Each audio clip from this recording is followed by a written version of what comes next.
Damn, Clint. You're looking a little too close to the lens. Well, maybe you hop in my Mercedes Benz Stadium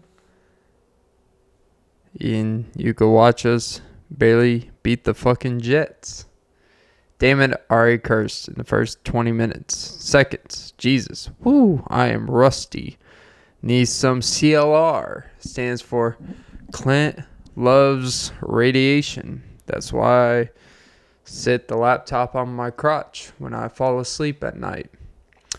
Just to, even the playing field. I don't want too many of me going around, little minions. Oh, minions. Little do they know, I keep it to myself, like my opinions that I publicly broadcast on this show that I voluntarily put out to the world. So with all that being said, your boy is still losing at this gambling thing.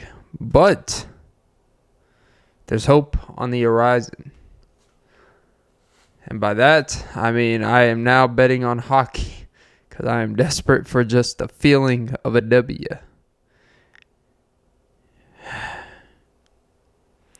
But anyways, some people say keep it 100. I say I'll keep it a W with you. What does the W stand for? Withholding funds in your account so I can still fund what you failed to be able to do for yourself. Because I am an inspiring fella, as I've been told. It's always nice, not gonna lie. You may not know about my tone and how I talk on this show, but in real life, apparently, I am very inspiring to those around me. They're like, wow, I've never seen you complain. They haven't watched my show. Man, you have such a great attitude. And then as I complain about little stuff that doesn't really matter and vent on my show, Clint, there's just something about you. As I look in the mirror all the time and I'm like, what is there about you? And then you get that constant reminder that your feet fucking hurt because you have no shoes that you could afford. But it's a time of year where now, as a high value man in society, quote unquote, whatever the fuck that means, if this is what it means to be a high value man, I want to be the lowest value possible. Working this much just to finally have a Sunday to yourself, just to go out and spend more time paying money for shit that now you finally, that's the thing they don't talk to you about. When you go so long with barely getting by, restricting yourself, not getting yourself anything, you finally get a couple checks and you're like, I just need to get some bare necessities like shoes, clothes, a full grocery stack for 2 weeks. And that's why I decided to do this Sunday. Not to make this a diary, but just for today's purposes. Well, just for this next minute or two. If this is what it means to work 69 hours and 45 minutes to be exact, I'm not complaining. It is a very great privilege to even have a job that gives you the opportunity to work that many hours. It's just like if this was like an everyday thing that I would have to do just to be a financially above average, quote unquote, statistically as a person, it ain't it, man. It should not be it for anyone because it means that you have nothing you think of for yourself. You have nothing you have for yourself. You are just a object that moves in and out like a machinery, like a place you may work at. And I understand, it could be easy getting caught up in a cycle where you can rationalize because you're making, for whatever your standards are, a great amount of money for what you need. And it's nice that first initial month or two, as I'm feeling right now, like it's nice to have a little cushion. It's nice to, not be like so high strung about everything. You're much more relaxed. You're not so anal about everything. You're just a happier, easier person. Except I have less time to do things that I enjoy, like this show. And That's why there's been some irregularities, but it also makes you a lot more annoyed with people that waste your time, per se. Stop it. Sorry. My cat decides she wants to scratch the surface. Kind of like I'm scratching the soft white underbelly. I hope to be on that show one day. Well, not really, because typically if you're on that show, it's because you got some things you have experiences with, and sometimes on the receiving end and sometimes on the abusing end. I don't want to be on any end of that, right? I'm not an abuser, and I'm not a receiver of abuse by, I guess, as a victim. I am not a victim, which is one of the things people always say, which is something I've been told inspiring lately. So I'm never a victim of anything. I never play victim, all that stuff. And, you know, it's nice having co-workers that you worked with for an extended period of time say, and it came up naturally. Like, it wasn't like, hey, man, what do you think? Like, it was something work-related I was doing. You know, some stuff for my position that is required you interact with people. And it was nice to have, like, things that I didn't even realize. Sometimes there's things that, you know, like, oh, you know, I don't, you know, I just come work, do whatever. And I have people like, no, man, like, just because people, we see what you do. And you're like, oh. But for you, that's just you being you. But to a lot of people, it's like an admirable quality. When to you is like a bare minimum that you would apply for yourself and that you would hope other people would apply for themselves. But you know what? I guess all that to say that I'm just built different. Only when I get enough sleep. Because goddamn, when I don't get enough sleep, my lifts are weak as fuck. But any jizzaboo, welcome to episode 238 of the Often Be podcast with Clint Nelson, where the Zoom is a little too close to my face. Not as a bad thing, but Jesus, even I'm like getting a little claustrophobic looking at myself. Welcome to episode 238 of the Often Be podcast with Clint Nelson. I'm your host, Clint Nelson. Don't forget to like, follow, comment, subscribe, hit the notification bell. Most important, ladies and gentlemen, don't forget to suck some titties. I don't know why I gave a little extra to the gentleman. That probably sounds kind of sus. Very, very sus. Well, I guess I'll grinder your gears. All right, Clint, you're such a fool. All right, recording this on December 3rd, 2023, 12:02:23. Oh, Jesus. At 9:42 p.m. Eastern. Yeah. Recording this on my off day. You know, they say when you're on, anytime you're not getting paid, you should be doing something that will one day pay you in return. That is a quote I just made up, but it sounds like actually a pretty nice quote. Probably something from like some film director in 1974 that made like, you know, oh, I made Cocktail with Tom Cruise. Well, even though like the 80s. Oh, I made Vanilla Sky. That's another Tom Cruise movie. What is my exception with Tom Cruise? I mean, I'll join a cult. Like, I'll create a Scientology cult, you know. I'll create the views of Clint as I self-advertisement. Check the hat out. Merch drop. Not really, but it's cool to say. Because today's sponsored drink is Ghost. Yes. I was not kidding when I told you guys. I'm going to try to consume this every time I do an episode. I am killing my body. I mean, I am enhancing my body. If they want to sponsor for you guys. To bring the energy up and just have the little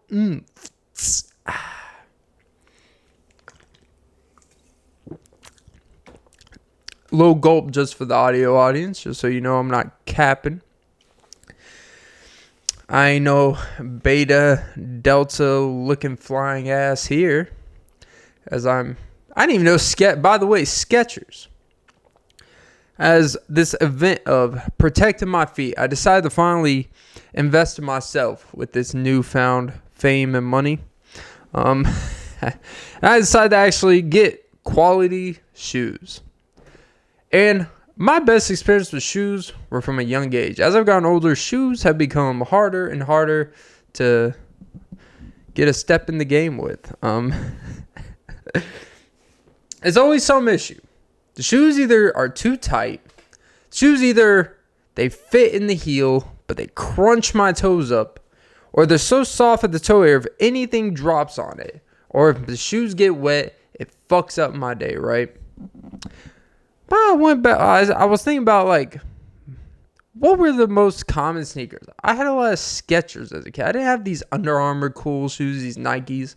I had Skechers. They're durable. I use them for everything. And they could they're cross-trained, You could go take a hike in it. You can go, eat at a restaurant. No one's going to scoff at you for wearing Skechers and these. You can go to the gym with it. You can do anything in Skechers. And there's a Skecher. I actually, it was a couple months ago. I didn't even know they had Skechers stores. I thought Skechers was like this thing, this like off-brand, like an individual brand that you would just get at like Famous Footwear or these like shoe mega places like Rack Room Shoes, the DSWs, the Famous Footwears, I think I already said Famous Footwear. But the Payless, these shoe places that are just these brand, that's these like the Walmarts of shoes. It's just like a department where they sell a bunch of different brands of shoes. I didn't know Skechers actually had individual stores. And they had individual stores. I walked in like, holy shit. They got fucking clothes. They got a fitting room. I don't know why you need a fitting room to try on shoes. It was kind of weird. Because there was no place to sit down to try on shoes. And so they actually had a fitting room. Like, you closed the door and everything if you wanted to try on shoes. Which I was like, interesting. But they had shirts. They had shorts. I didn't even know Skechers had, like, clothes. I'm going to be honest with you. But, like, if I was an athlete, you see Under Armour athletes, Nike athletes. I would be a Skechers athlete. Like, I can't think of the last athlete that was sponsored by Skechers. Or anyone that was sponsored by Skechers. Let me be the first podcaster sponsored by Skechers. Look, I'll zoom out the camera. Like, go like 85 feet deep. You fund me a camera. Fund me a crew. Give me 8 different camera angles. And I will rock Skechers from top to bottom. I'll tattoo Skechers on my nipples if you need to. I'll tattoo it anywhere. Pay me enough, as Jack Karl would say. I got a check from New Balance. So I do anything that New Balance... Well, damn it, I fucked up the lyric. Something about basically, he's got New Balance. So I'll do anything New Balance says. But he did like a play on words with New Balance. Check, money, balance. Get it? Ha ha ha, Jack, you so slick. I'm loving it.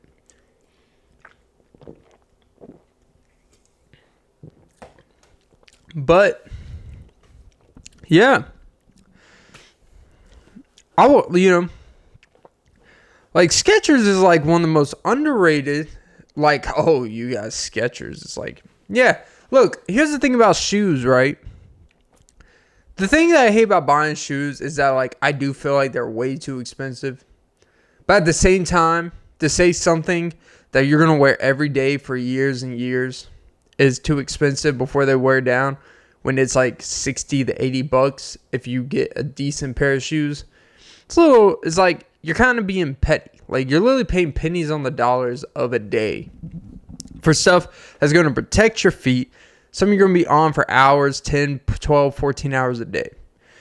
It's really, honestly, now more I think about it, it's not, you should put a little extra. But at the same time, I'm still never paying $200 for shoes.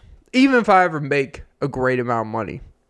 Where, even if I was $80 billion net worth, I'm not paying more than $150 for some shoes. And those shoes better be some like elite next level shit.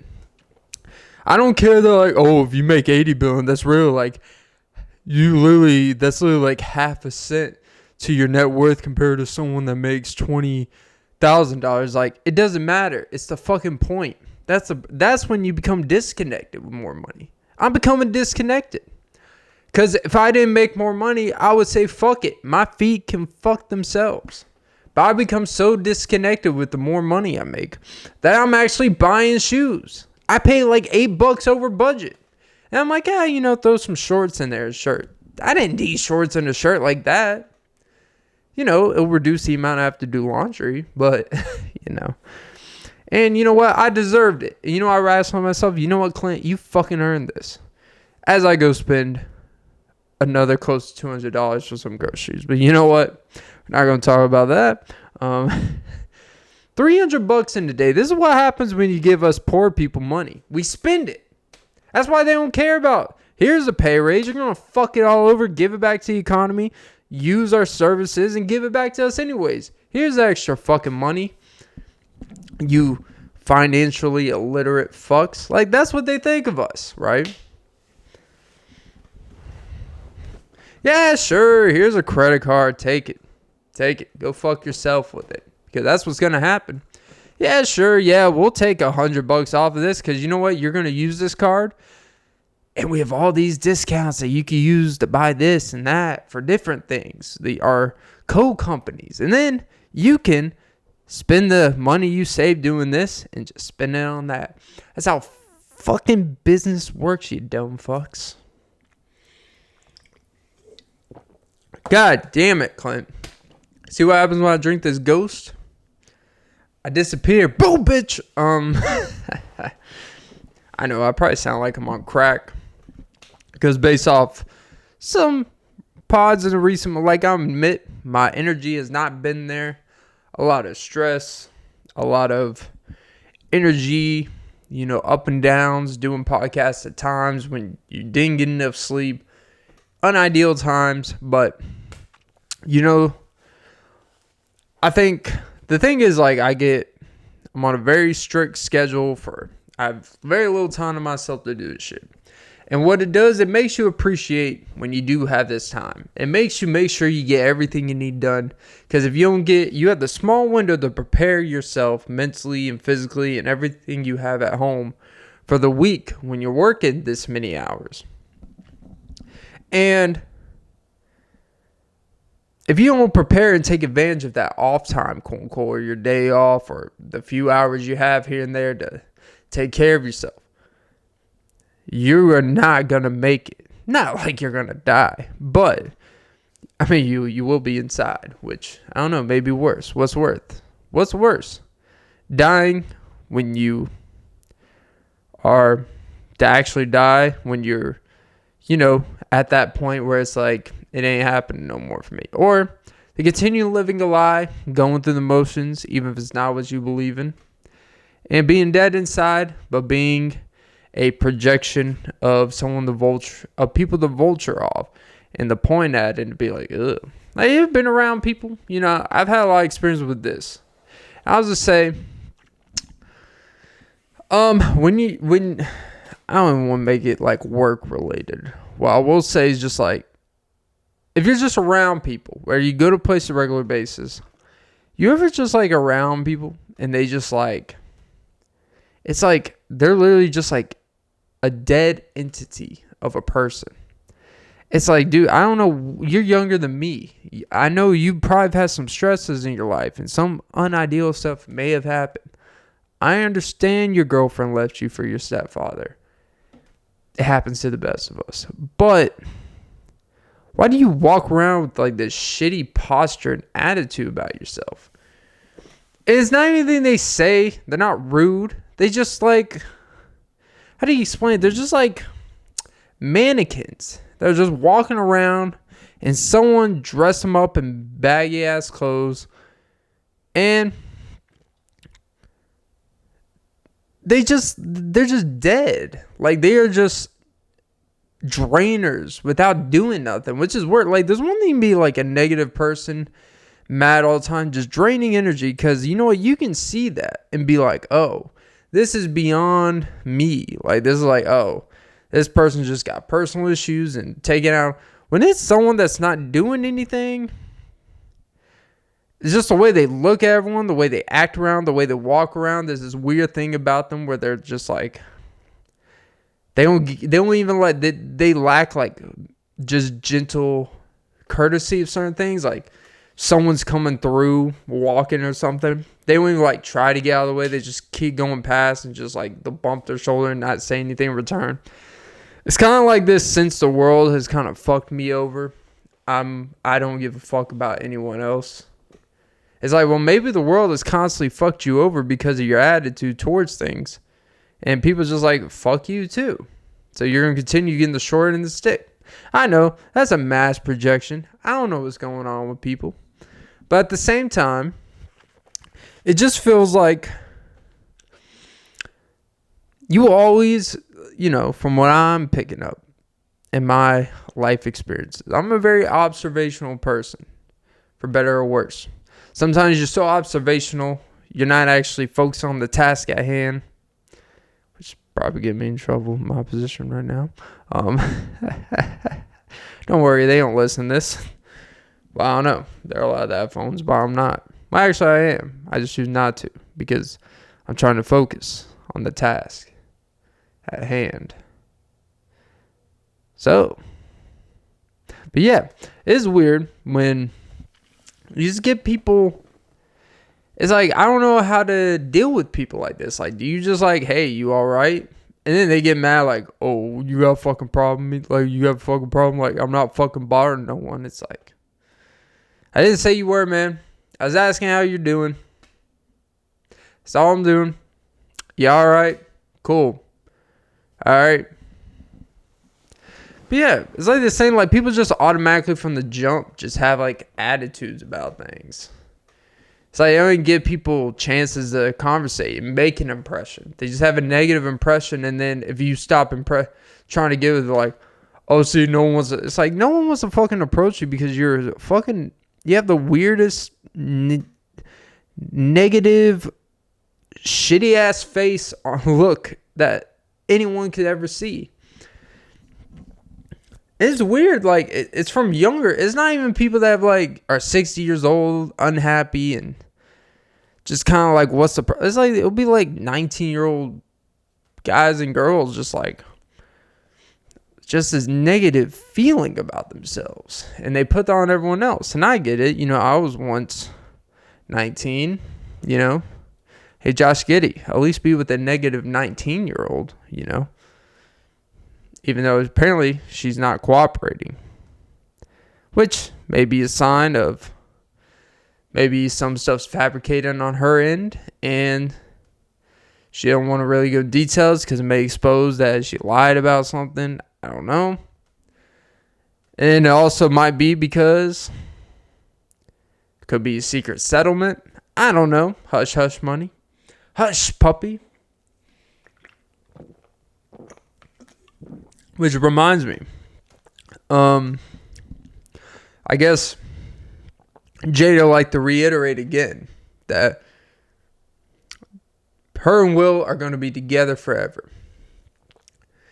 Bitch, I hope at this point, I mean, I think honestly, there should be a legal binding situation with them now where like, she cannot leave him. Have some things, you cannot do X, Y, and Z while you're married to me. And only I can break this marriage. As fucked up as that may sound, but if I was a judge with everything, I'll be like, look, this man has suffered and suffered and suffered being with you. All right? If anyone has a right to want out with no repercussions, it should be this man. Well, you are what you allow. Maybe. But get the fuck out. Like, I don't know what else to say. But yeah. So that's that.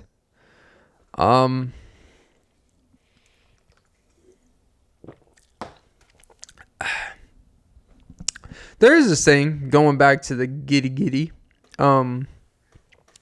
This whole thing about how media covers certain allegations, and there's some race-related aspect to it.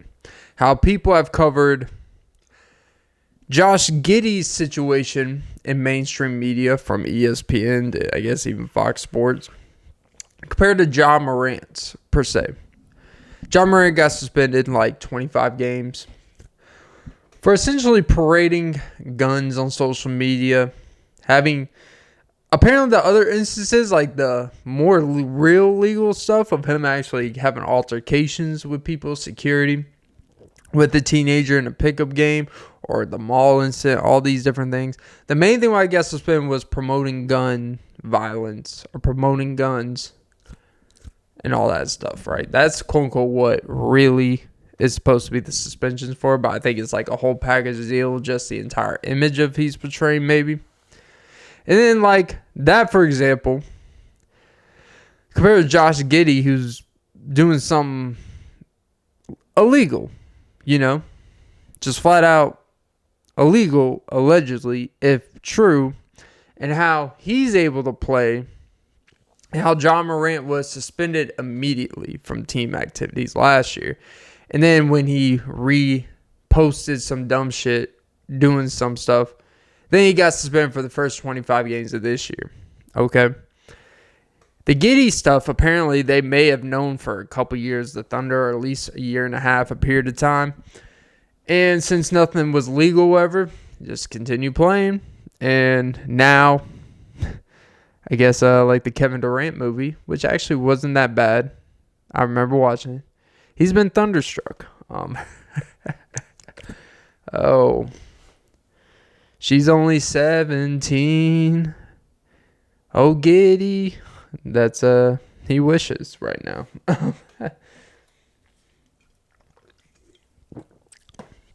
But how, and it's been a heavy thing, how Malika Andrews,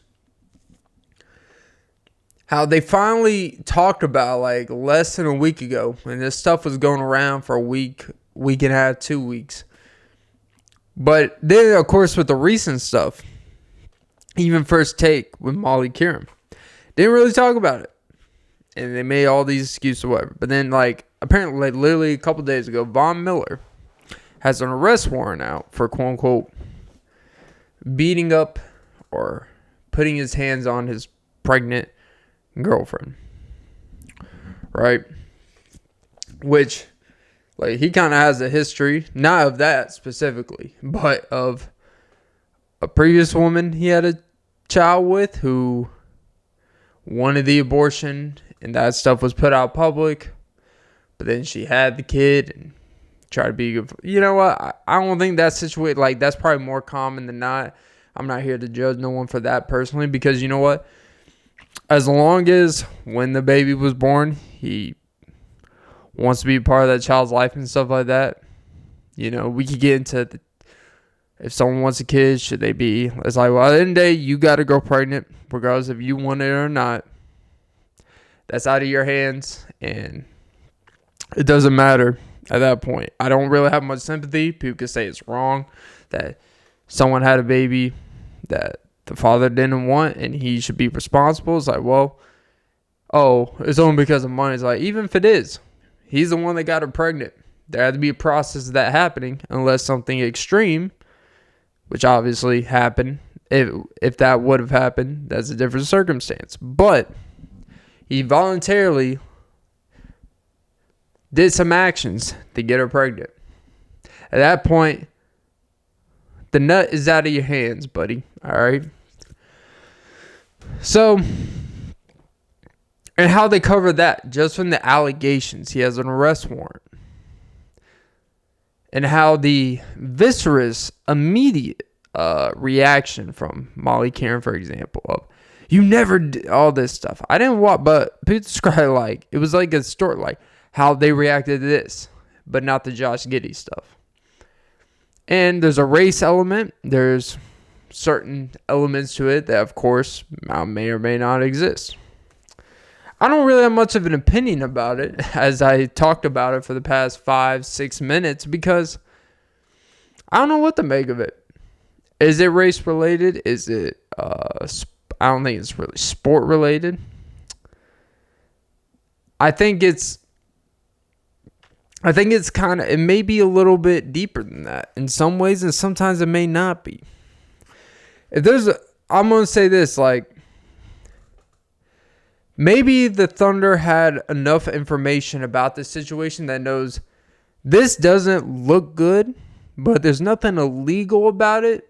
So even if there's some morally fucked up things about this Josh Giddey situations, if we can't suspend him because of the potential countersuit that him as representatives and maybe the Players Association for suspending a player for not doing something illegal.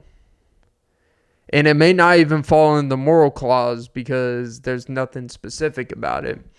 And with not enough information, keeping it quiet until it's inevitable. Which is weird how this stuff, they knew about it and it took this long to come out. That's the weird part.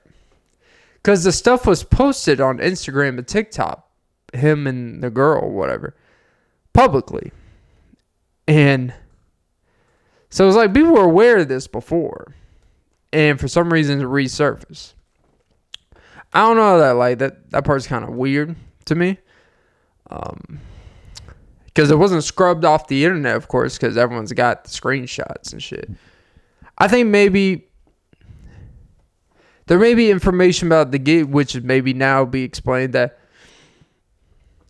they couldn't suspend him, and the reason why they're like, we have to keep playing him, per se, because if we don't, there could be legal actions from the reciprocant of Giddey that could get us in trouble, type of thing. But then again, I don't know, they bench players for showing up 5 minutes late to planes. Well, unless, you're Luka or Kyrie or James Harden. They're like, hey, just get a flight over there, all right? Like, okay. But something like this is like, there's some weird moral stuff about it. And then, of course, there's a history with Karl Malone in the NBA. So maybe people kept referring to that, the Karl Malone stuff.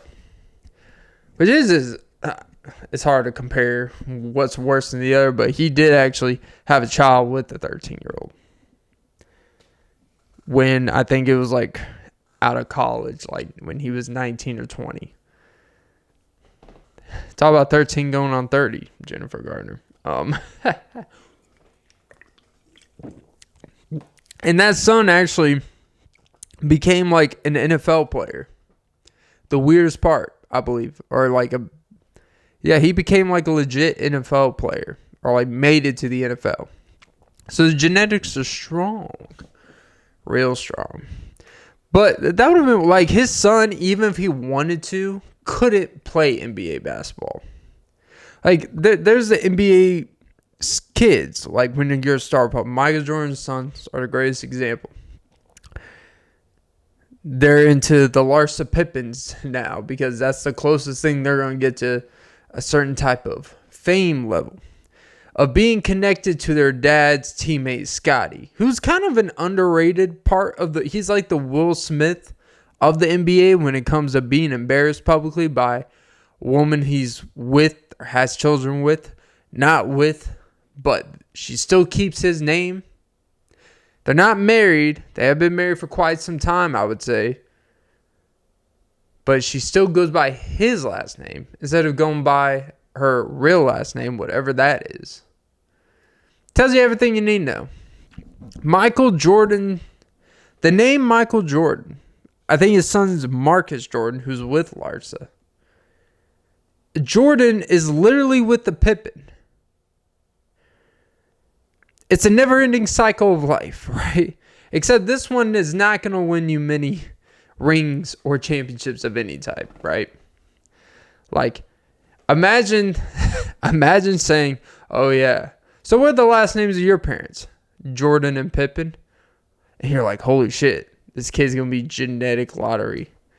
And they find out it's Larsa and Marcus, which are still going to have some genetics attached to it. But it's not it's not even one of the main genetics. Like, you got to have Scotty or Michael to have the genetics. But I don't know. That's blowing in the windpipe. Yeah. Any woo-hoo. It's kind of weird how Yahoo actually used to make commercials. Like, Yahoo and Google, you don't need to make commercials. You guys are literally the fucking internet. You guys are literally search engines. Google, the biggest search engine in the world. Yahoo, people use when they don't want as much data tracked about what they search for. At least that's what people and not me tried to tell. Because it's all powered by the same thing. Like, I think it's actually when you go on Yahoo, it says search powered by Bing. And then Bing is somehow attached to Google. It's all the same fucking thing. I don't know. But it's kind of weird. We used to have commercials of big ass companies. You notice how the more richer, bigger the company is, they don't need to advertise that much? Like, Google only advertise when they're selling like a phone product or some weird device bullshit, virtual reality shit. Yahoo, haven't seen a commercial with them forever because like, we don't really need to waste money marketing. We're fucking Yahoo.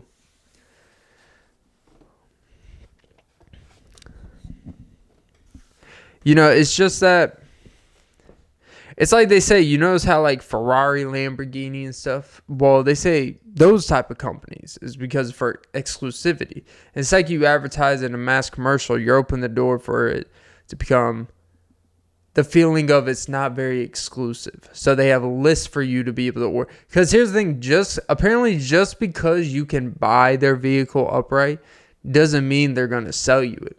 That's how exclusive their shit. It makes the feeling of, holy shit, you really are lucky that we chose you to have this shit. There's a lot of people that can spend $200,000-$300,000. I shouldn't say a lot, but a lot of people with a lot of money out there. A lot of people that can save $200,000-$300,000 over a short period of time and buy a Lamborghini. Be put on the list. Now, it's because they only want to sell it to people who, if someone says this person has their vehicle, it means something. It's like a status thing. And it's the same with like jewelry to an extent. Now, jewelry will sell you whatever. Like, you know, but it's like they're having a certain level of jewelry, the brand, and purses. Which actually, I interacted with someone recently who used to be a luxury retail, forgot the exact name. Basically, they sold luxury retail.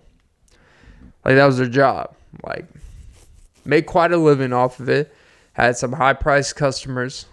And they said, like, it's like, yeah, you know, you make pretty, but it's like you're dealing with a lot of, it's a very, like,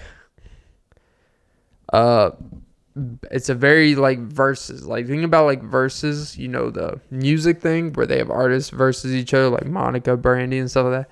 It's a lot like that. It is just one big negotiation tactic battle with other companies that are selling the same thing to someone else. And you're basically just convincing, persuading someone why they should have your product. And that's the thing, because you are fighting for high-priced individuals that be seen with your products. And it drives the value up. It makes the name bigger without you even having to advertise it. Some of it's illusion, some of it's substance. But she retired fairly early. So she's doing pretty well for herself. And she enjoyed it. She said she actually really enjoyed it, you know. So, and I was fortunate. Actually, I had a great conversation with her about it, you know. Like about like fake purses, fake jewelry, fake stuff like that, real stuff. How she can basically tell like very instantly, like by the threads that certain things are used, or how things are woven together on certain products. Like she could tell basically instantaneously just by looking some side for 5-10 seconds if it's real or not.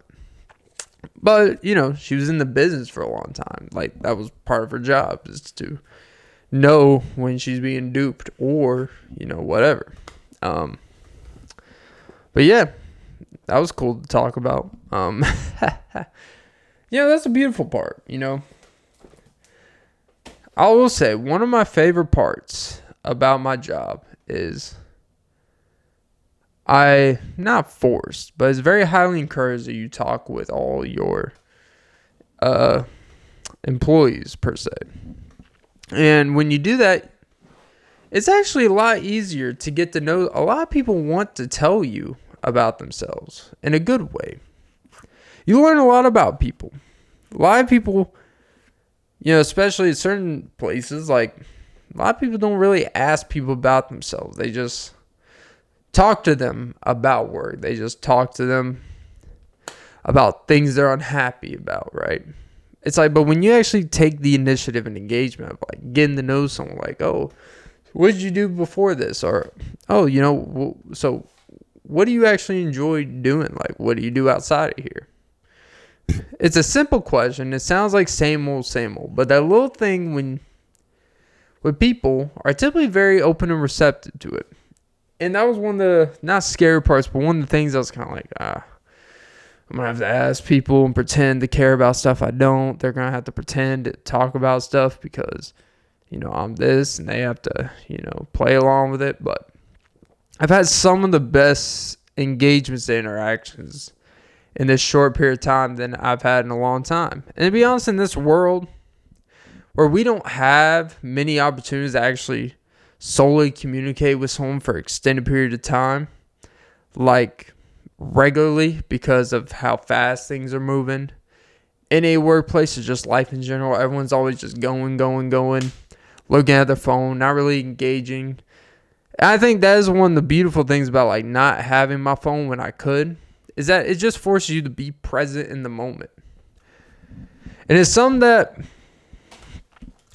it's one of my favorite parts of the job, is actually just engaging and talking to people and seeing people smile and seeing people like that I'm actually getting to know stuff about them, making them feel seen, trying to make it where, you're not just a body, you're not just a statistic.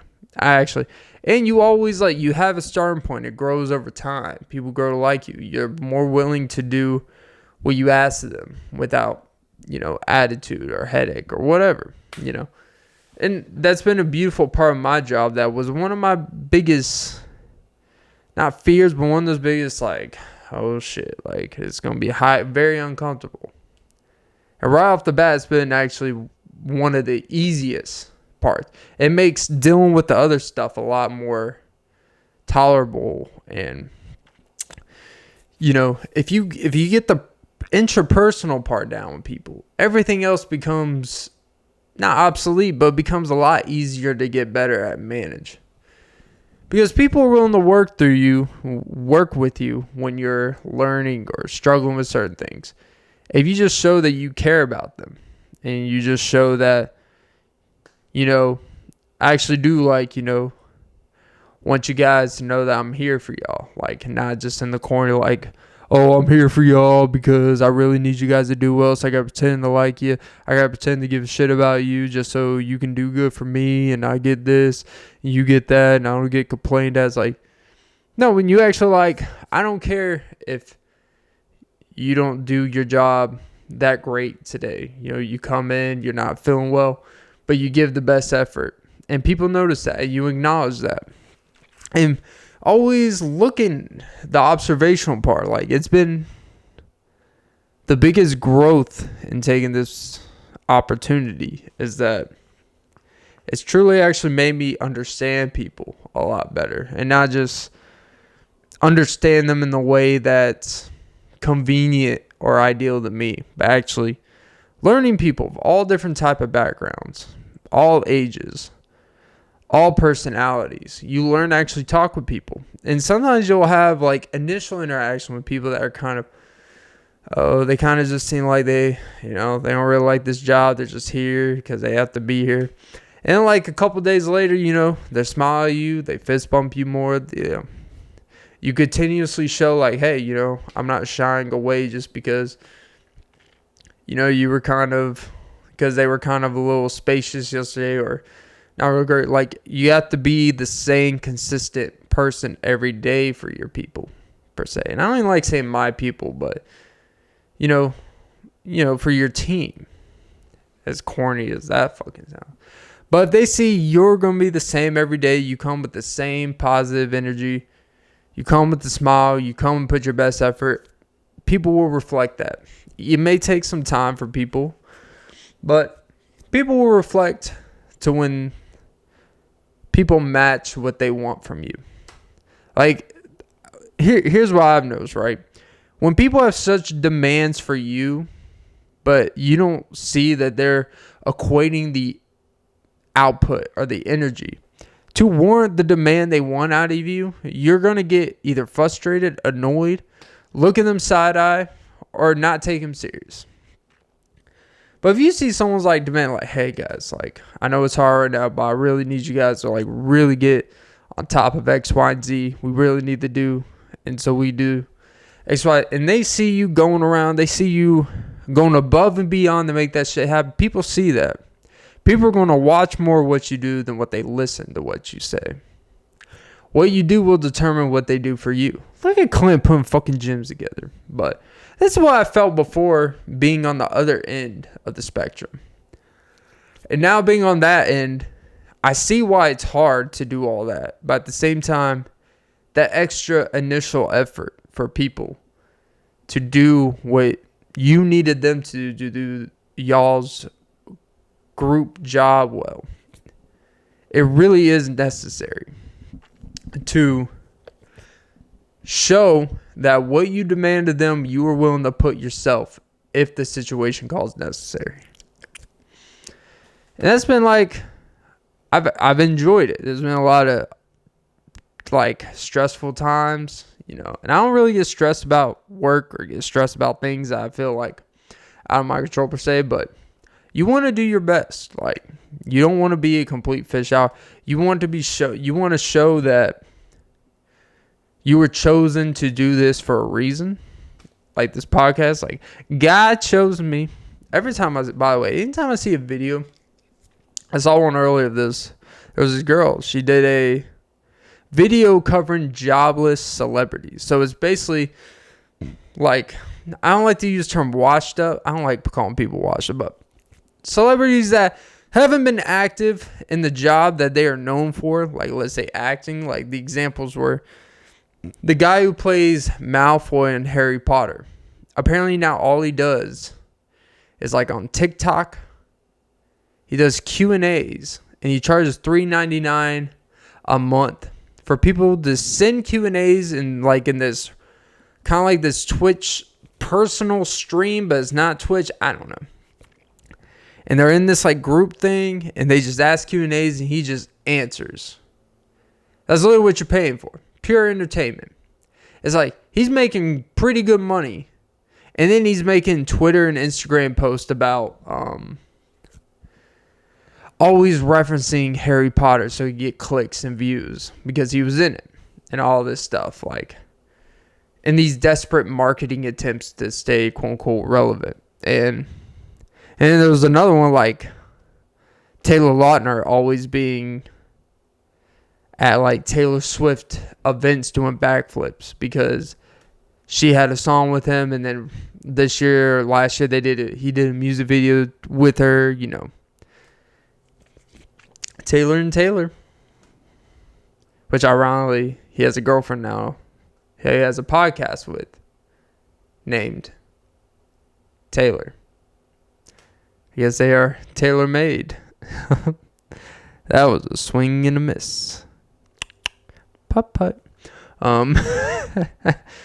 But, I don't know. Jacob.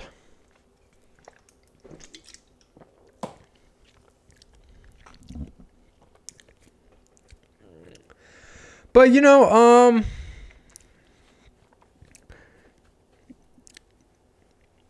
shit, I kind of lost my train of thought while I was talking about. Yeah, jobless celebrities. Like, there's these celebrities that do, like, So, for example, right, I guess the reason why I was referencing this is because in the video, during that, of course, it's like the thing, oh, we don't need any more podcasts, right? I don't know if they mean like literally anyone from the day they say that. No one better make any more podcasts because it's annoying, even though it is a voluntary thing that you either listen or you don't. I think one thing that turns people off, and I'll admit at the beginning, I used to do this because you know what? You got to do what you got to do to like get any type of starting traction. So is the constant advertising to listen to your podcast. And what I mean by that is asking people, hey guys, can you please listen to my podcast? Like, yeah, at first, like when you first start out, like people are like, oh, okay.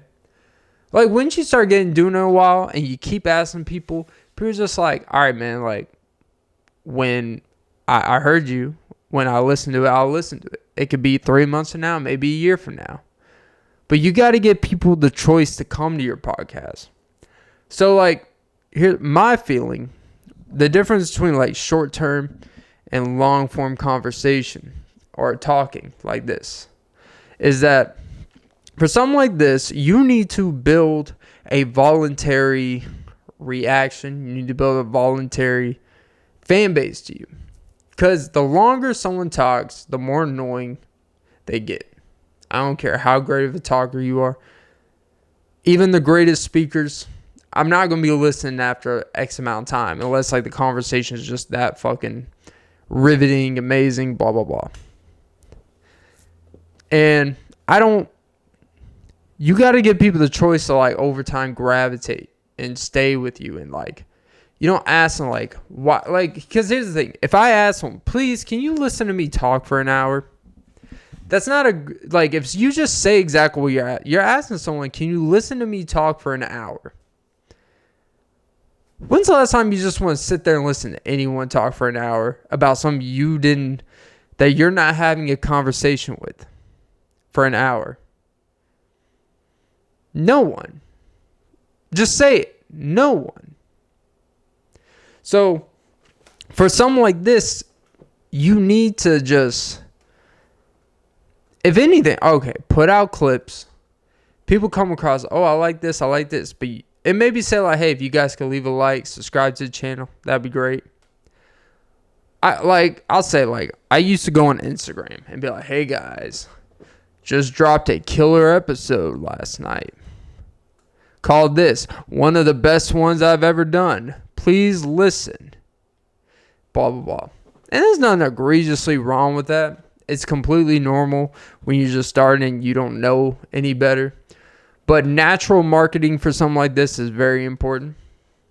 The biggest podcast, if you look, the biggest podcast in the world didn't ask people to listen. They just put stuff out there.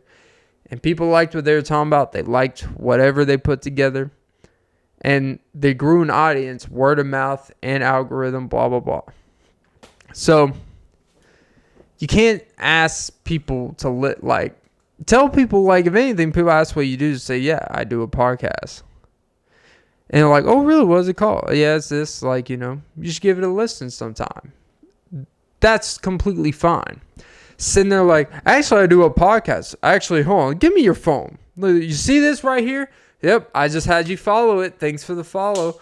Now you're going to get unlimited notification bells of my couple episodes a week that you not asked for. You have know nothing about the show, but because you know me, if you don't watch my episode or listen to it, I'm going to be like, why didn't you listen or watch? And then look at you sideways and be like, oh, cool. This was completely voluntary. And that's the thing.